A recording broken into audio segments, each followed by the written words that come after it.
Guys, and welcome back to the Pioneer Farmhouse. My name is Patricia. If you are new here, welcome to my channel. If you are a current subscriber, I want to thank you for returning. I am going to show y'all a super quick meal that I make. I am going to deviate from it just a little bit because I just don't feel like rolling it.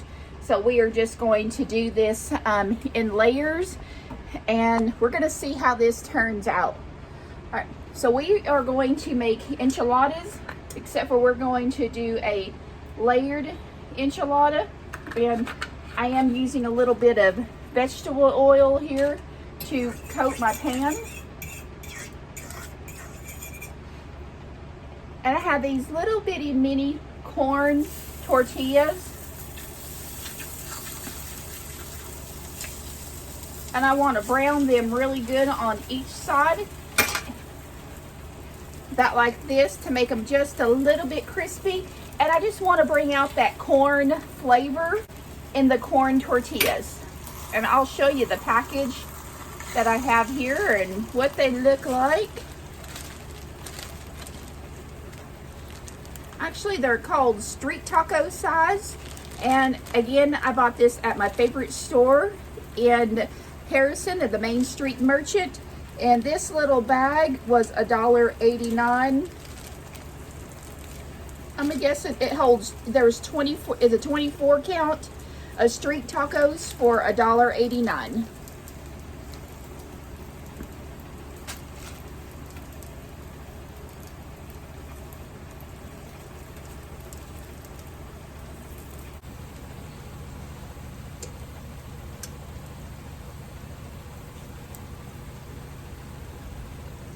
So while those are cooking, let's show you what I've got going here. I have a can of red enchilada sauce. This is mild. I opened up a can of refried beans. Put in this bowl. And then this here is some meatless beef that I bought. Let me show you the package. I don't know where my package went, but if I happen to find it, I'll put it in the description. So how we're going to start this out is that I'm going to coat the bottom of this pan just a little bit of the sauce.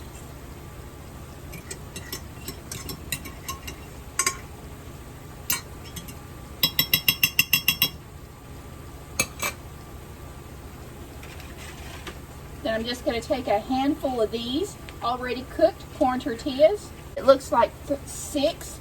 It's going to lay really well.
We got some onions. I'm just going to do a layer of onions.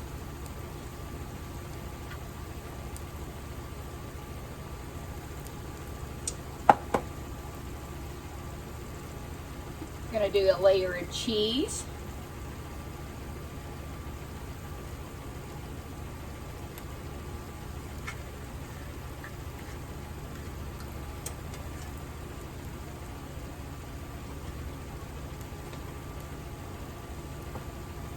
I'm just going to drizzle the enchilada sauce across the top.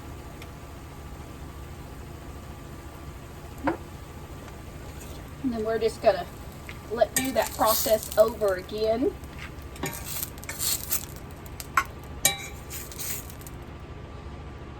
Let's turn the stove off. I believe we have enough.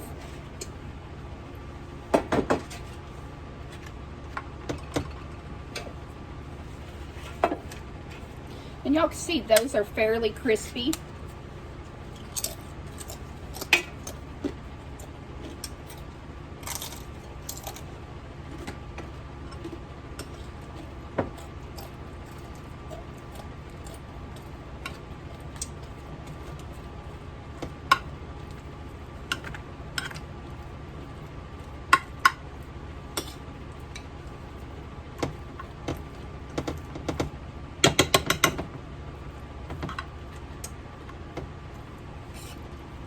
And there's no particular order to put your stuff on.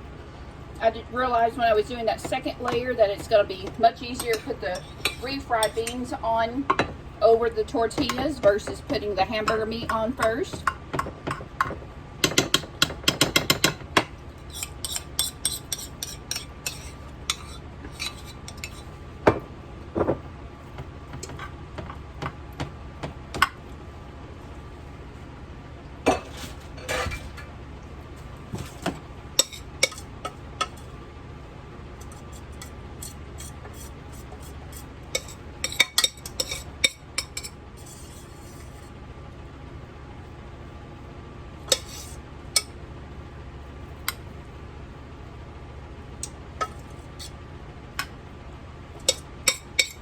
We don't have much left, so we're just going to put it all on there.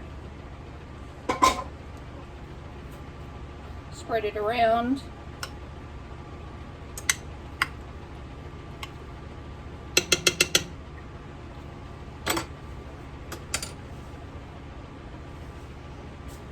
A layer of onions, as much or as little as you like, or no onions at all. And this dish is very forgiving. You could do black beans in it. You could do rice. You could add some corn to it. Just make it your own. Oh, and then we're going to do another layer of this enchilada sauce.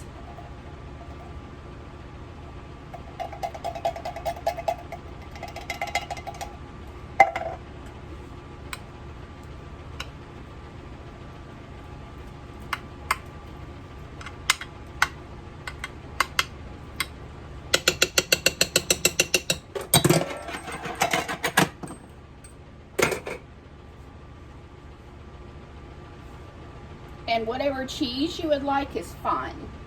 The cheese that I'm using is just a medium cheddar cheese.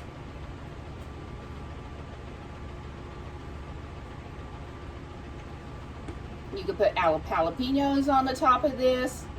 I mean, however you want. This dish is just going to be so forgiving, and it's going to take whatever it is that you put in it.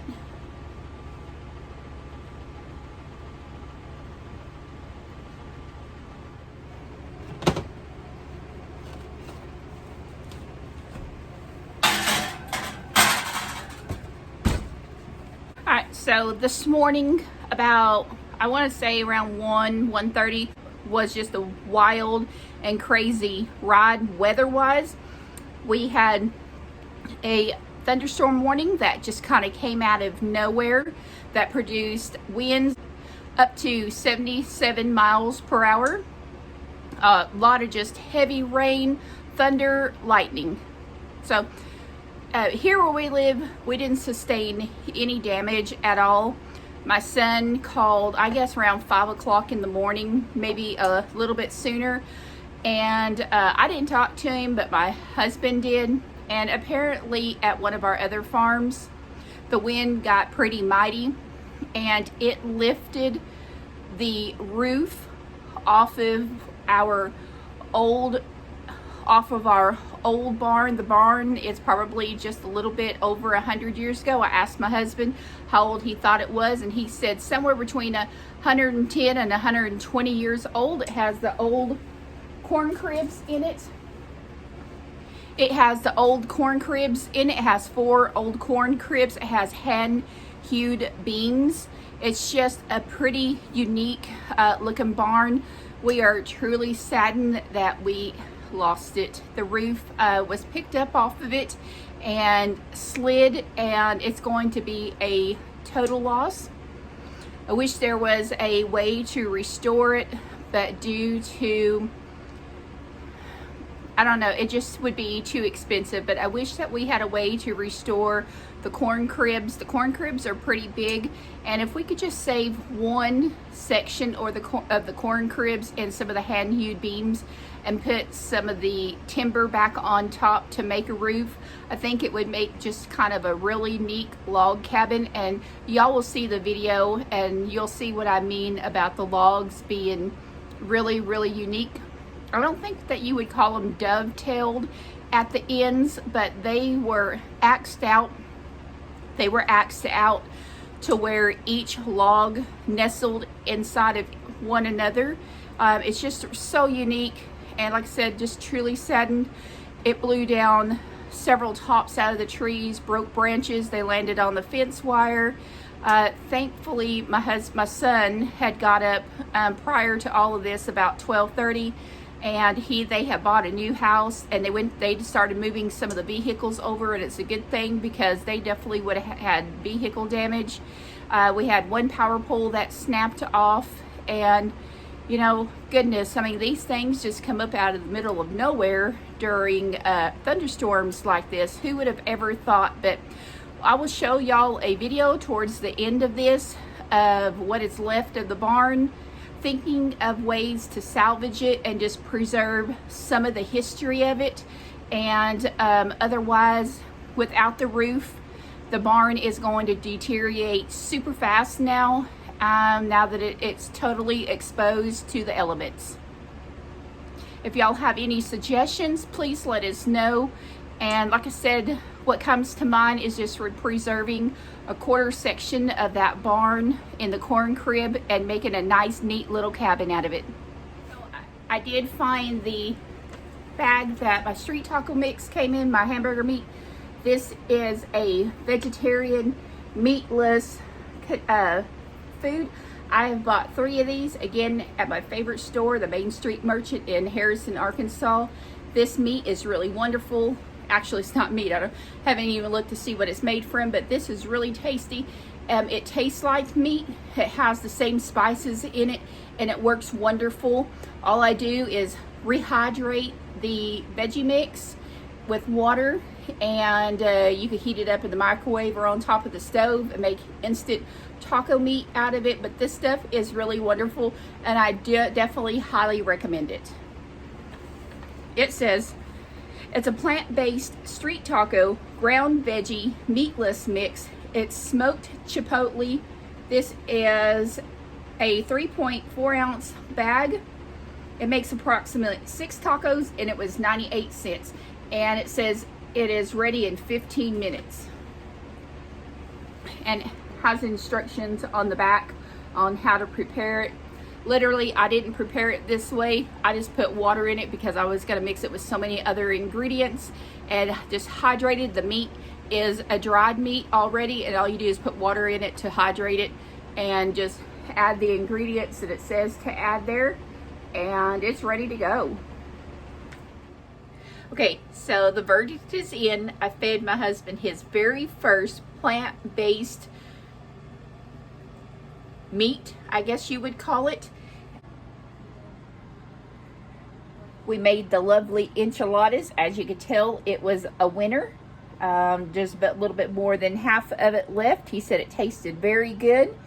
He could not tell that it was not hamburger meat. I told him after the fact, and got good reviews on it. And then I told him it was plant-based. So guys, this is a winner. Not that I want to eat plant-based foods, but this was a really quick, easy meal to put together, and it worked for us. And prep time was probably altogether about 15 minutes.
So this was the roof of the barn. Half of it is laying across the top of all the old corn cribs. And here's the other part of it. It just slid off to this side.